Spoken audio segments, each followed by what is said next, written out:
بسم اللہ الرحمن الرحیم۔ ظفر بن حرث اور عبد الملک۔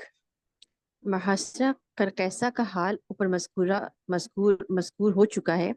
عبید اللہ بن زیاد اور دوسرے سردار ظفر بن حرث کو مغلوب نہیں کر سکے اور ہر ایک حملے میں اہل شام کو ناکامی حاصل ہوئی۔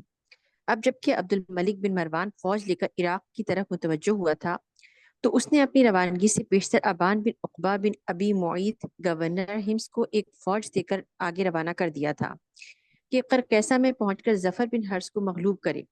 ابان نے پہنچ کر لڑائی چھڑ دی مگر ابھی کوئی نتیجہ برآمد نہ ہونے پایا تھا کہ خود عبد الملک بھی مع فوج گراں پہنچ گیا۔ اس کا مطلب کہ مع فوج گراں، ایک بڑی فوج کے ساتھ۔ اچھا، بڑی فوج کے ساتھ، اوکے ٹھیک۔ اور بڑی سختی سے قرقیسہ کا محاصرہ شروع کیا۔ ظفر بن حرث نے اپنے بیٹے حذیل کو حکم دیا کہ اہل شام پر دھاوا کرو اور جب تک عبد الملک کے خیمے کو نہ گرا لو واپس نہ آؤ۔ حذیل نے باپ کے حکم کی تعمیل کی اور سختی سے عمل کیا کہ عبد الملک کے خیمے کو جا کر گرا دیا اور واپس چلا آیا۔ عبد الملک نے یہ دیکھ کر قرقیسہ کی فتح اور ظفر بن حرث کا مغلوب کرنا آسان نہیں ہے، ظفر بن حرث کے پاس پیغام بھیجا کہ تم کو اور تمہارے لڑکے کو امان دی جاتی ہے اور جو علاقہ یا عہدہ تم پسند کرو وہ لے لو۔ ظفر بن حرث نے کہلا بھیجا کہ میں اس شرط پر صلح کرنے کو تیار ہوں کہ 1 سال تک مجھ سے بیعت کرنے کی خواہش نہ کی جائے اور عبداللہ بن زبیر رضی اللہ عنہما کے خلاف کسی قسم کی اعانت طلب نہ کی جائے۔ قریب تھا کہ صلح نامہ تحریر ہو، اتنے میں عبد الملک کو یہ خبر پہنچی کہ شہر پناہ کے 4 برج منہدم ہو چکے ہیں۔ عبد الملک نے فوراً صلح سے انکار کر کے شہر پر حملہ کیا مگر یہ حملہ سراسر ناکام رہا اور ظفر بن حرث نے عبد الملک کی فوج کو پسپا کر کے اس کے مورچوں میں پہنچا دیا۔ عبد الملک نے دوبارہ پیغام بھیجا کہ ہم آپ کی تمام شرطوں کو منظور کرتے ہیں۔ ظفر بن حرث نے کہا کہ میں عبداللہ بن زبیر رضی اللہ عنہما کی زندگی میں کسی دوسرے کے ہاتھ پر بیعت نہ کروں گا، نیز یہ وعدہ بھی لوں گا کہ مجھ سے اور میرے ہمراہیوں سے کسی قسم کا کوئی مواخذہ یا قصاص طلب نہ کیا جائے۔ عبد الملک نے سب کچھ منظور کر لیا اور عہد نامہ لکھ کر بھیج دیا۔ تاہم ظفر بن حرث عبد الملک کے پاس نہیں آیا کیونکہ وہ عمر بن سعید کا واقعہ سب کو معلوم تھا۔ آخر عبد الملک نے حضور صلی اللہ علیہ وآلہ وسلم کا عصا جو اس کے پاس تھا ظفر بن حرث کے پاس بھیج دیا۔ ظفر بن حرث اس کو کافی ضمانت سمجھ کر فوراً عبد الملک کے پاس چلا آیا۔ عبد الملک نے ظفر بن حرث کو اپنے برابر تخت پر جگہ دی اور بڑی عزت و تکریم سے پیش آیا اور اپنے بیٹے مسلمہ بن عبد الملک سے ظفر بن حرث کی لڑکی کا عقد کیا۔ یہاں سے فارغ ہو کر مصعب بن زبیر کی طرف بڑھا تھا۔ مصعب بن زبیر رضی اللہ عنہما کے قتل کی خبر مکہ میں جب مکہ مکرمہ میں حضرت عبداللہ بن زبیر رضی اللہ عنہما کے پاس یہ خبر پہنچی کہ ان کے بھائی مصعب بن زبیر عراقیوں کی بے وفائی سے قتل ہو گئے اور تمام ملک عراق پر عبد الملک بن مروان کا قبضہ ہو گیا تو انہوں نے اہل مکہ کو جمع کر کے اس طرح تقریر فرمائی کہ سر یہ پڑھ بھی دیجیے اور اس کا ترجمہ بھی کر دیجیے گا۔ الحمد للہ الذی لہ الخلق والامر یؤتی الملک من یشاء وینزع الملک ممن یشاء ویعز من یشاء ویذل من یشاء۔ یہ تمام تعریفیں اللہ تعالیٰ کے لیے ہیں، اس نے مخلوق کو بنایا ہے اور اس کا انتظام بھی اسی کے ہاتھ میں ہے۔ جس کو چاہتا ہے حکومت دیتا ہے، جسے چاہتا ہے چھین لیتا ہے، جس کو چاہتا ہے عزت دیتا ہے، جس کو چاہتا ہے ذلت دیتا صحیح، سبحان اللہ۔ آپ لوگوں کو معلوم ہونا چاہیے کہ اللہ تعالیٰ اس شخص کو ذلیل نہیں کیا کرتا جو حق پر ہو، چاہے وہ اکیلا ہی کیوں نہ ہو، اور اس کو عزت عطا نہیں کرتا جس کا ولی شیطان ہو، چاہے اس کے ساتھ بہت سے آدمی کیوں نہ ہو۔ آپ لوگوں کو معلوم ہونا چاہیے کہ ہمارے پاس ملک عراق سے ہم کو غمگین اور خوش کرنے والی خبر آئی ہے، یعنی ہمارے پاس مصعب کے قتل کی خبر آئی ہے۔ ہم خوش اس لیے ہوئے ہیں کہ اس کا قتل ہونا شہادت ہے، اور ہم رنجیدہ اس لیے ہیں کہ دوست کی جدائی مصیبت کے وقت ایک سوزش ہوتی ہے جس کا دوست کو احساس ہوتا ہے۔ صاحب عقل سلیم صاحب عقل سلیم صبر و استقامت ہی سے کام لیتا ہے صاحب عقل سلیم صبر و استقامت ہی سے کام لیتا ہے۔ مصعب کیا تھا؟ وہ اللہ کے بندوں میں سے ایک بندہ اور میرے مددگاروں میں سے ایک مددگار تھا۔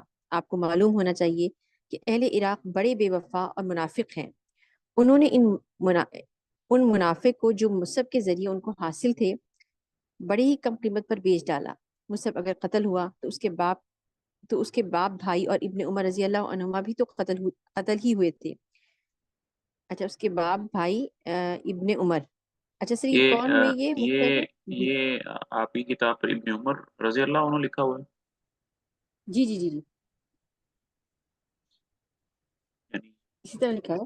مصعب اگر قتل ہوا تو اس کے باپ بھائی اور ابن عمر رضی اللہ عنہما بھی تو قتل ہوئے تھے، یہ اس طرح نہیں لکھا ہوا یہاں پہ؟ اچھا، میں نے اس سے دیکھا بھی لیکن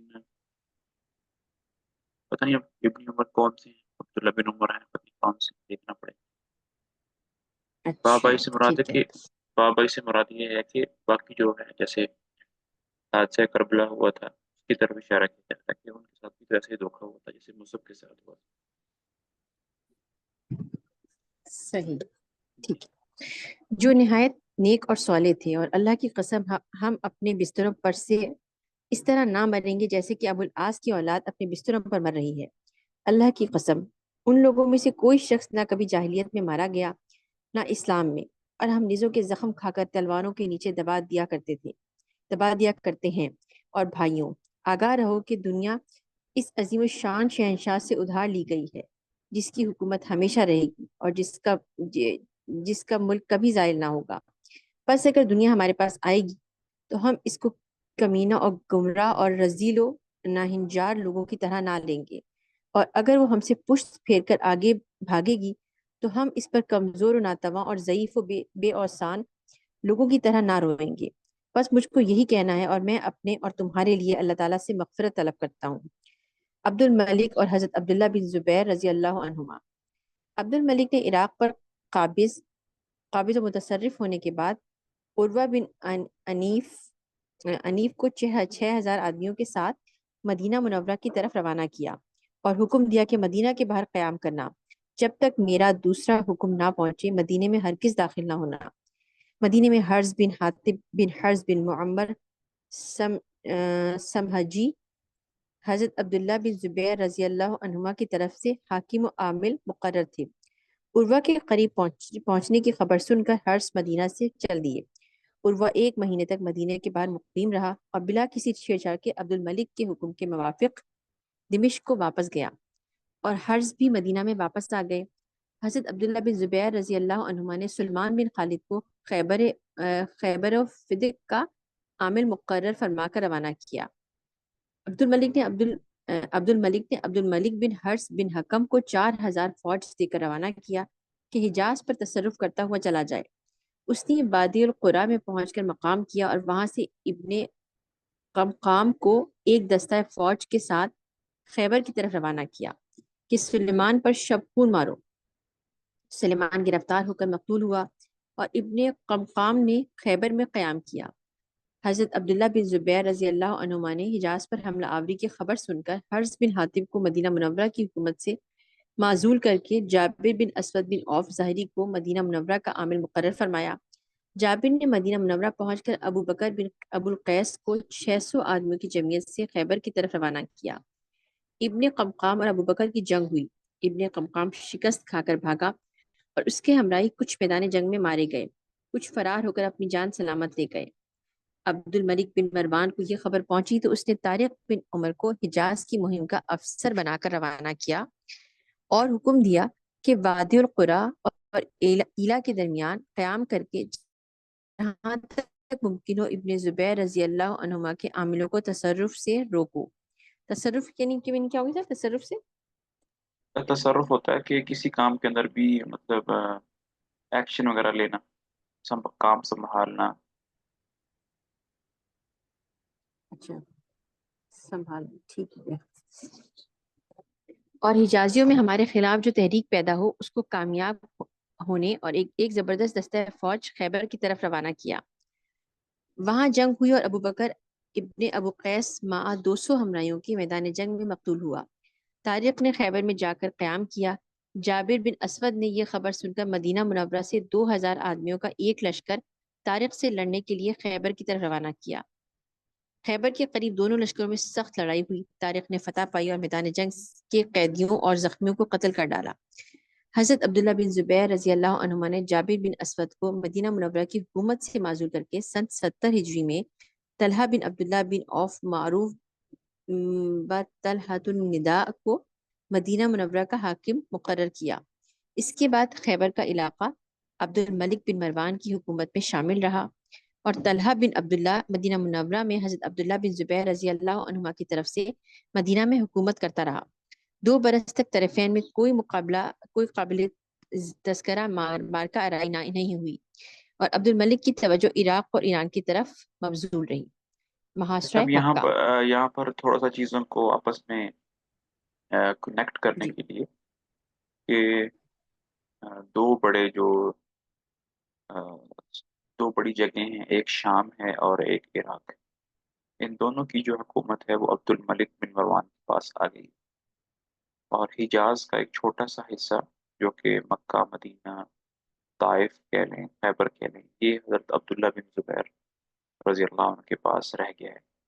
اور ایک چھوٹا سا حصہ جس کو ہم یمامہ کہتے ہیں، جو کہ یمن کے ساتھ ہے، وہاں پر ایک اور شخص ہے عامر بن نجدہ۔ عامر بن نجدہ تو اس وقت پورے اسلام پر 3 لوگ جو ہے نا ان کی حکومت ہے۔ ایک عبد الملک بن مروان ہے جس کی حکومت بہت زیادہ ہے، اس کے بعد عبداللہ بن زبیر رضی اللہ عنہ ہے، اور اس کے بعد عامر بن نجدہ ہے۔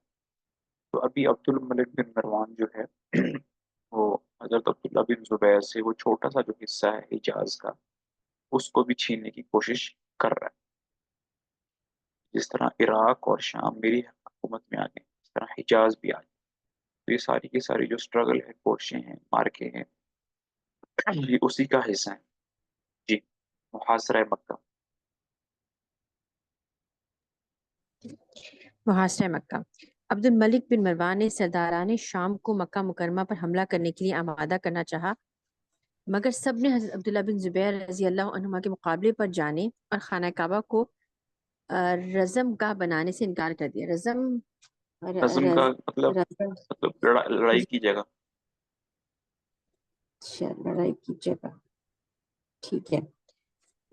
عبد الملک بن مروان دمشق سے کوفہ گیا، وہاں اس نے حجاج بن یوسف ثقفی کو اس کام پر آمادہ کیا۔ حجاج 3000 آدمی ہمراہ لے کر جی۔ یہ پہلی دفعہ ابھی حجاج کا نام آئے گا۔ تو اچھا حجاج جو ہے کہ بہت ہی ظالم شخص تھا، جس نے بہت زیادہ ظلم بھی کیا، ابھی آگے بھی آئے گا۔ بہت زیادہ تابعین کو شہید کیا۔ تو آپ لوگوں نے اکثر ہسٹری میں حجاج کا نام تو سنا ہی ہوگا، حجاج بن یوسف۔ جی جی جی جی، بالکل بالکل صحیح سنا ہوا ہے ان کا جی نام۔ جی، تو سر یہ انہوں نے پہلی وہ دفعہ بھی اعراب وغیرہ بھی کچھ کیے تھے، قرآن کے اعراب وغیرہ بھی کچھ کیے تھے نا؟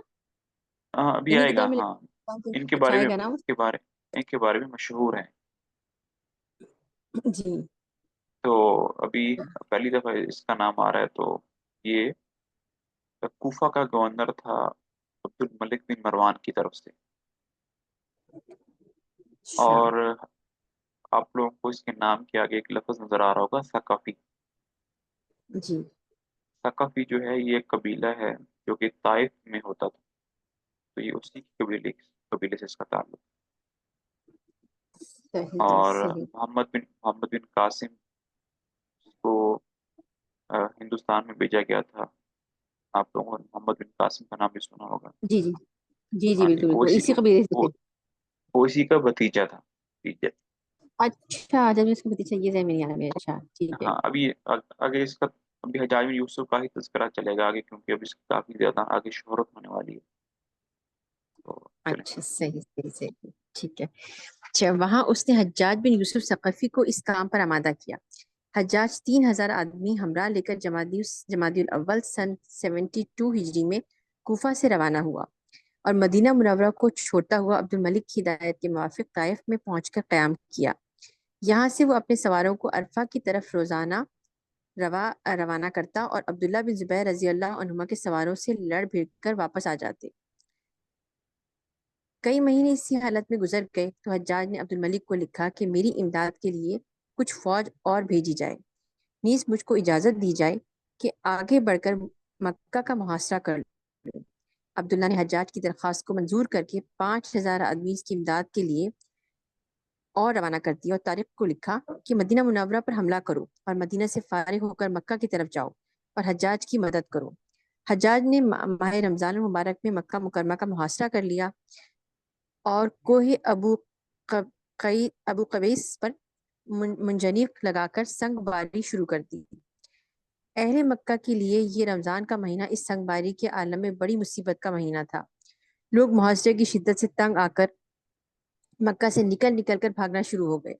رمضان اور شوال کے بعد ذیقت کا مہینہ بھی آ گیا اور اہل مکہ کی مصیبت اور محاصرے کی شدت میں کوئی کمی واقع نہ ہوئی۔ حضرت عبداللہ بن زبیر رضی اللہ عنہما روزانہ مقابلے پر جاتے اور محاصرین کو پسپا کرنے کی کوششیں عمل میں لاتے، لیکن روزانہ ان کے ساتھیوں کی تعداد کم ہو رہی تھی، اس لیے ان کی تدبیر کوئی ایسا نتیجہ پیدا نہ کر سکی جس سے کامیابی کی امید ہوتی۔ اہل مکہ مکہ کے ایک طرف مکہ سے باہر نکلے جا رہے تھے، دوسری طرف سامان خوردونوش کی نایابی و گرانی نے محاصرین کے حوصلوں کو پست کر رکھا تھا۔ ماہ ذیقت سن 72 ہجری میں طارق نے مدینہ منورہ سے عبداللہ بن زبیر رضی اللہ عنہما کے عامل طلحۃ النداء کو نکال دیا اور ایک شامی کو مدینہ کا حاکم مقرر کر کے خود مکہ مکرمہ کی طرف 5000 فوج کے ساتھ روانہ ہوا۔ اس زبردست امداد کے پہنچنے پر حجاج کی طاقت بہت زیادہ بڑھ گئی اور اہل مکہ کی رہی سہی امیدیں بھی منقطع ہو گئی۔ اسی حالت میں ماہ ذوالحج شروع ہو گیا۔ اچھا جیسے یہ نے جو حجاج کو یہ سب کچھ کیا تھا، کس لیے کیا تھا؟ مدینہ منورہ پہ چڑھائی کا حکم کیوں دیا تھا؟ تاکہ بس حضرت عبداللہ بن زبیر کی حکومت کو مطلب ختم کیا جائے نا؟ جی جی جی، جی کیونکہ صحیح۔ تقریباً ساری ہر جگہ جو حکومت ہے وہ عبد الملک بن مروان کی ہی ہے، بس یہ جو حجاز جی کا ایک چھوٹا سا ٹکڑا ہے مکہ مدینہ، اس پر نہیں، تو اب وہ اسی پر جو صحیح، ہے۔ ہاں ٹھیک ہو گیا، ٹھیک ہو گیا۔ اس زبردست امداد کے پہنچنے پر حجاج کی طاقت بہت زیادہ بڑھ گئی اور اہل مکہ کی رہی صحیح امیدیں بھی منقطع ہو گئیں۔ اسی حالت میں ماہ ذوالحج شروع ہو گیا اور دور دور سے لوگ حج کے لیے آنا شروع ہوئے۔ عبداللہ بن زبیر رضی اللہ عنہما نے حجاج کو حج کرنے کی اجازت دے دی تھی، مگر اس نے نہ طواف کیا نہ صفا مروہ کے درمیان صحیح کی۔ حضرت عبداللہ بن زبیر رضی اللہ عنہما نے میدان عرفات میں جانا چاہا تو حجاج نے روک دیا، چنانچہ انہوں نے مکہ ہی میں قربانی کی۔ میدان عرفات میں کوئی امام نہ تھا، غرض اس سال لوگ ارکان حج ادا نہ کر سکے۔ اللہ اکبر۔ ایام حج میں حجاج نے ایام حج میں اچھا کہاں چلا گیا یہ؟ صحیح، ایام حج میں حجاج نے سنگباری کو بند نہ کیا، اس لیے خانہ کعبہ کا طواف بھی خطرے سے خالی نہ تھا۔ حاجیوں کی آمد سے مکہ میں قحط اور بھی زیادہ بڑھ گیا۔ حضرت عبداللہ بن عمر رضی اللہ عنہ بھی اسی سال حج کے لیے تشریف لائے۔ انہوں نے یہ ہاں، حالت ایک جی جی پیچھے ہم نے ایک لفظ سنا تھا کہ مصعب بن زبیر کے بھائی باپ اور ابن عمر شہید قتل کیے گئے، جی لائن یاد ہے پیچھے؟ جی جی بالکل۔ تو اس سے مراد عبداللہ بن عمر نہیں ہے، کیونکہ عبداللہ بن عمر تو ابھی آ رہے ہیں نا۔ حضرت عبداللہ بن عمر بھی اس سال حج کے لیے تشریف لائے تھے، اچھا، تو اس سے پتہ چلا کہ یہ حضرت عمر ابن کے عمر بیٹے سے، ہیں؟ جی جی، ہاں، وہ جو پیچھے ابن عمر گزر کر کے آئے ہیں ان سے مراد کوئی اور ہے، عبداللہ بن عمر نہیں۔ اچھا وہ کوئی اور ہے، ٹھیک ہے سر، ٹھیک ہے۔ حاجیوں کی آمد سے مکہ میں قحط اور بھی زیادہ بڑھ گیا۔ حضرت عبداللہ بن عمر رضی اللہ عنہما بھی اس سال حج کے لیے تشریف لائے تھے۔ انہوں نے یہ حالت دیکھ کر حجاج کے پاس پیغام بھیجا کہ اللہ کے بندے اتنا تو خیال کرو کہ لوگ دور دور سے حج کے لیے آئے ہوئے ہیں، ان کو طواف کرنے اور صفا و مروہ کے درمیان صحیح کرنے کا تو موقع مل جائے، اس سنگ باری کو حج ختم ہونے تک بند کرا دے۔ اس پیغام کا یہ اثر ہوا کہ حجاج نے سنگ باری بند کرا دی، مگر خود طواف نہیں کیا اور نہ عبداللہ بن زبیر رضی اللہ عنہما کو میدان عرفات میں جانے دیا۔ ایام حج کے گزرتے ہی حجاج کی طرف سے اعلان کیا گیا کہ باہر سے آئے ہوئے تمام اشخاص فوراً اپنے اپنے شہروں کو روانہ ہو جائیں، کیونکہ ابن زبیر رضی اللہ عنہ پر سنگ باری شروع ہونے والی ہے۔ اس آواز کو سنتے ہی لوگوں کے قافلے روانہ ہو گئے اور ساتھ ہی بچے ہوئے مکہ والوں میں سے بھی بہت سے لوگ اپنی جان بچا کر نکل گئے۔ حجاج نے پھر سنگ باری شروع کی۔ ایک بڑا پتھر خانہ کعبہ کی چھت پر آ کر گرا اور چھت ٹوٹ کر گری۔ اس پتھر کے آتے ہی آسمان سے ایک سخت کڑک کی آواز آئی، بجلی چمکی اور زمین و آسمان میں تاریکی چھا گئی۔ حجاج کی فوج کے لوگ ڈر گئے اور پتھر پھینکنے بند کر دیے۔ حجاج نے لوگوں کو تسلی و تشفی دی اور کہا کہ یہ بجلی اور یہ کڑک میری امداد کے لیے آئی ہے، اللہ اکبر، اور یہ میری فتح کا نشان ہے۔ تم لوگ مطلق خوف و ہراس کو اپنے دلوں میں راہ نہ دو۔ 2 روز تک کی تاریکی چھائی رہی اور کڑک کی آواز کے خوف سے کئی آدمی حجاج کی فوج کے مر گئے۔ حجاج کی فوج میں بڑی تشویش پھیلی ہوئی تھی۔ اتفاقاً اگلے روز پھر بجلی گری اور 2 آدمی حضرت عبداللہ بن زبیر رضی اللہ عنہ کی فوج کے بھی اس صدمے سے فوت ہو گئے۔ اس سے حجاج کو بڑی خوشی ہوئی اور اس کے لشکر والوں کو بھی کچھ اطمینان ہوا۔ حجاج نے خود اپنے ہاتھ سے منجنیق پر پتھر رکھ رکھ کر پھینکنے شروع کیے۔ اس کے بعد تمام لشکر کا خوف جاتا رہا اور زور و شور سے سنگ باری شروع ہو گئی۔ حضرت عبداللہ بن زبیر رضی اللہ عنہما خانہ کعبہ میں نماز پڑھتے تھے اور بڑے بڑے پتھر ان کے ارد گرد آ کر گرتے تھے، لیکن ان کی توجہ اللہ اور نماز کے خشوع و خضوع میں رتی برابر فرق نہ آتا تھا۔ یہ محاصرہ اس شدت سے برابر جاری رہا کہ مکہ مکرمہ میں باہر سے کسی قسم کی امداد اور سامان رسد نہیں پہنچ سکتا تھا۔ نوبت یہاں تک پہنچی کہ حضرت عبداللہ بن زبیر رضی اللہ عنہما نے اپنا گھوڑا ذبح کر کے لوگوں میں تقسیم کر دیا۔ حضرت عبداللہ بن زبیر رضی اللہ عنہ کے پاس غلہ اور کھجوروں کا ایک ذخیرہ موجود تھا، اور وہ اس ذخیرے میں سے صرف اس قدر لوگوں کو تقسیم کرتے تھے جس سے حیات باقی رہے۔ مدعا ان کا یہ تھا کہ ہم دیر تک محاصرین کے مقابلے پر قائم رہ سکیں۔ حجاج نے جب یہ دیکھا کہ کوئی تدبیر کارگر نہیں ہوتی ہے تو اس نے حضرت عبداللہ بن زبیر رضی اللہ عنہ کے ہمراہیوں کے پاس امان نامے لکھ لکھ کر بھیجنے شروع کر دیے۔ یہ امان نامہ والی تدبیر کارگر ثابت ہوئی اور بہت سے آدمی حضرت عبداللہ بن زبیر رضی اللہ عنہ کا ساتھ چھوڑ چھوڑ کر حجاج کے پاس چلے آئے۔ بہت ہی تھوڑے سے آدمی حضرت عبداللہ بن زبیر رضی اللہ عنہ کے پاس رہ گئے، حتیٰ کہ ان کے 2 لڑکے حمزہ و حبیب بھی باپ کو چھوڑ کر حجاج کے پاس آ گئے۔ تیسرا لڑکا باپ کے ساتھ رہا اور آخری وقت تک داد مردانگی دیتا رہا، حتیٰ کہ عین مارکہ کارزار میں کام آیا۔ جب حضرت عبداللہ بن زبیر رضی اللہ عنہ کے پاس سے ہزاروں آدمی حجاج کے پاس آ گئے تو معدودے چند شخص باقی رہ گئے۔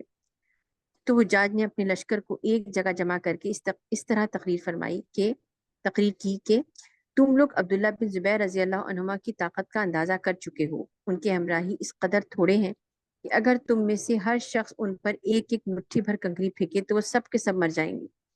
پھر لطف یہ ہے کہ وہ بھوکے پیاسے ہیں۔ اللہ اے شامی و کوفی دلاور، کیا لکھا ہے، دلواز، جی دلاور دلاورز بڑھو۔ عبداللہ بن زبیر رضی اللہ عنہ چند ساعت کا مہمان ہے۔ اس تقریر سے بیشتر حجاج عبداللہ بن زبیر رضی اللہ عنہ کی خدمت میں ایک خط بھیج چکا تھا۔ اس میں لکھا تھا کہ اب آپ کے پاس کوئی طاقت نہیں رہی، آپ ہر طرح مجبور ہو چکے ہیں، بہتر یہی ہے کہ آپ ہماری امان میں آ جائیں اور امیر المومنین عبد الملک کی بیعت اختیار کر لیں۔ آپ کے ساتھ انتہائی عزت و تکریم کا برتاؤ کیا جائے گا اور آپ کی ہر ایک خواہش پوری کر دی جائے گی۔ مجھ کو امیر المومنین نے یہی حکم دیا ہے کہ جہاں تک ممکن ہو میں آپ کو صلح و آشتی کی طرف متوجہ کروں اور آپ کے قتل میں حتی الامکان عجلت سے کام نہ لوں۔ شہادت ابن زبیر رضی اللہ عنہ۔ عبداللہ بن زبیر رضی اللہ عنہ اس خط کو پڑھ کر اپنی ماں حضرت اسماء بنت ابو بکر صدیق رضی اللہ عنہما کے پاس گئے اور عرض کیا کہ میرے پاس اب کوئی آدمی نہیں رہا، برائے نام صرف 5 آدمی باقی ہیں جو میرا ساتھ دینے پر بظاہر آمادہ ہیں۔ لوگوں نے میرے ساتھ اسی طرح دھوکے کا برتاؤ کیا ہے جیسا کہ حسین بن علی رضی اللہ عنہما کے ساتھ کیا تھا، لیکن ان کے بیٹے جب تک زندہ رہے باپ کے سامنے تلوار لے کر دشمنوں سے لڑتے رہے۔ میرے بیٹے بھی اس فاسق کی امان میں چلے گئے۔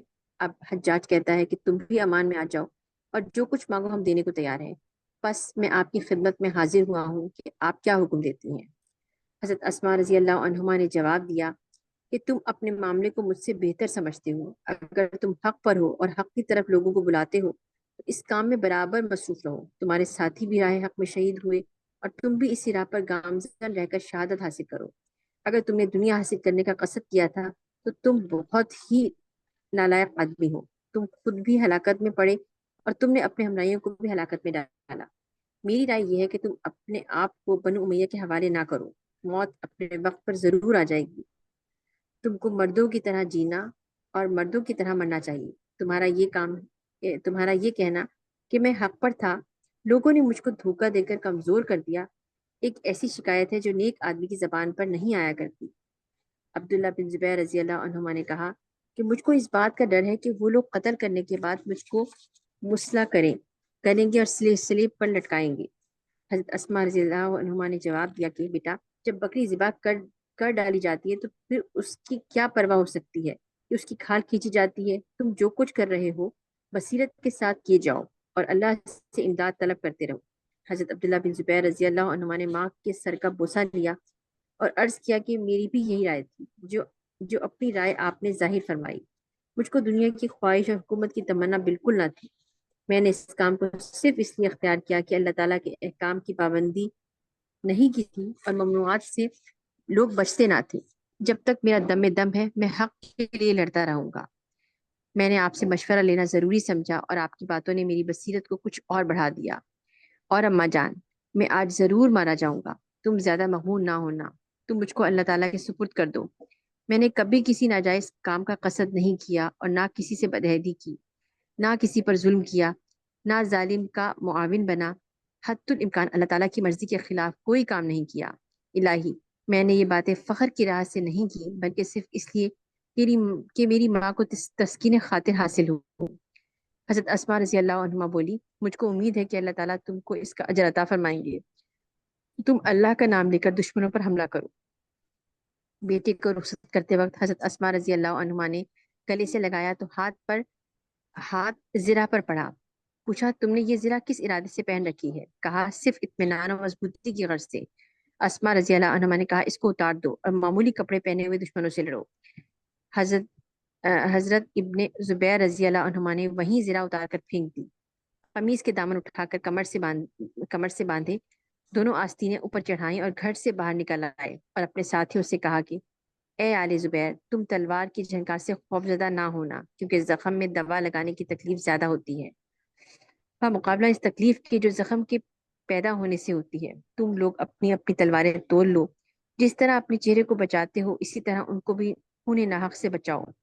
اپنی آنکھیں نیچی کر لو کہ تلواروں کی چمک سے چکا چوند نہ ہو جاؤ۔ ہر شخص اپنے مقابل پر حملہ آور ہو۔ تم مجھے ڈھونڈتے نہ پھرنا، اگر میری تلاش ہی میں ہو تو میں سب سے آگے دشمنوں سے لڑتا ہوا ملوں گا۔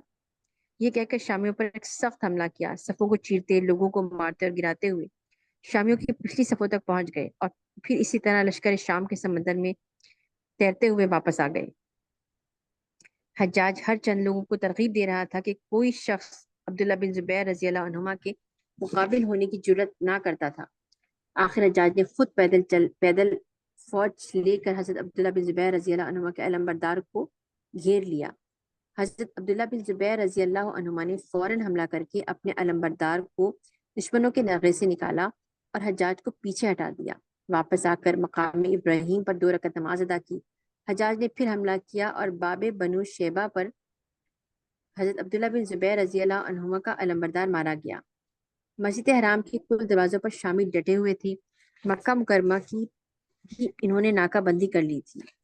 حجاج و طارق نے اب تخت کی جانب مروہ تک گھیر لیا تھا۔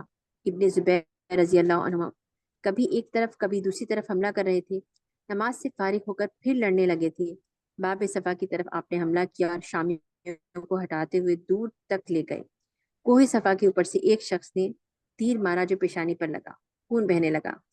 آپ اسی حالت میں برابر لڑتے رہے۔ فرض آپ نے اور آپ کے ہمراہیوں نے صبح سے بعد ظہر تک شامیوں کے قتل کرنے میں وہ چابک دستی اور حیرت انگیز شجاعت دکھائی کہ چشم فلک نے آج تک نہ دیکھی تھی۔ آخر ایک ایک کر کے تمام ہمراہی کام آئے۔ حضرت عبداللہ بن زبیر رضی اللہ عنہ پر دشمنوں نے چاروں طرف سے پتھروں اور تیروں کی بارش شروع کر دی۔ حالانکہ نیزے اور تلواریں اس سے پیشتر اپنی اپنی کاٹ دکھا چکے تھے۔ آخر کار یوم سے شنبہ ماہ جمادی الثانی سن 73 ہجری کو دنیا کا عظیم الشان بہادر متقی انسان شہید ہوا۔ اچھا، بہادری و شجاعت، زہد و عبادت اور ہمت و شرافت وغیرہ کے سوا کوئی انسان اس میدان میں ان کی لاش پر کافی افسوس ملنے والا نہ تھا۔ لشکر شام نے اس مردہ شیر ببر کا سر کاٹنے میں بڑی اجلت و چابک دستی سے کام لیا۔ وہ جاج کے سامنے لے گئے تو اسی وقت اس نے سجدہ شکر ادا کیا اور لشکر سے نعرہ تکبیر بلند ہوا۔ لاش اسی جگہ یعنی مقام جیہون پر میں دار پر لٹکا دی تھی اور سر عبد الملک کے پاس بھیجا گیا۔ ایک دوسری روایت کے موافق سر عبد الملک کے پاس نہیں بھیجا گیا تھا بلکہ خانہ کعبہ کی دیوار پر یا پر نالے پر لٹکا دیا گیا تھا۔ حضرت اسماء بنت ابی بکر رضی اللہ عنہما نے لاش کے دفن کرنے کی اجازت چاہی مگر ان کو حجاج نے اس کی اجازت نہ دی۔ عبد الملک کو جب یہ حال معلوم ہوا تو اس نے حجاج کو ملامت کی اور لاش دفن کرنے کی اجازت دی۔ چند روز کے بعد حضرت اسماء رضی اللہ عنہما کا بھی انتقال ہو گیا۔ حجاج شہادت ابن زبیر رضی اللہ عنہما کے بعد خانہ کعبہ میں داخل ہوا۔ پتھروں کی بڑی کثرت تھی جو باہر سے خانہ کعبہ پر پھینکے گئے تھے۔ فرش مبارک پر خون کے جا بجا نشانات تھے۔ پتھروں کو اٹھوایا اور خون کو دھلوایا۔ اہل مکہ سے خلافت عبد الملک کی بیعت ہوئی۔ اس کے بعد مدینہ منورہ کو واپس ہوا۔ وہاں 2 مہینے تک ٹھہرا رہا۔ وہاں تمام اہل مدینہ کو حضرت عثمان غنی رضی اللہ عنہ کا قاتل سمجھ کر سختیاں شروع کی۔ صحابہ کرام رضی اللہ عنہم کو سخت آزار پہنچائے۔ وہاں سے پھر مکہ مکرمہ کی جانب آیا۔ حضرت عبداللہ بن زبیر رضی اللہ عنہما کے بنائے ہوئے خانہ کعبہ کو ڈھا کر پھر از سر نو خانہ کعبہ کی تعمیر کی۔ عبد الملک بن مروان نے حجاج کو ملک حجاز کا گورنر مقرر کیا اور اس نے طارق کی جگہ مدینہ منورہ میں رہنا شروع کیا۔ اتنا کافی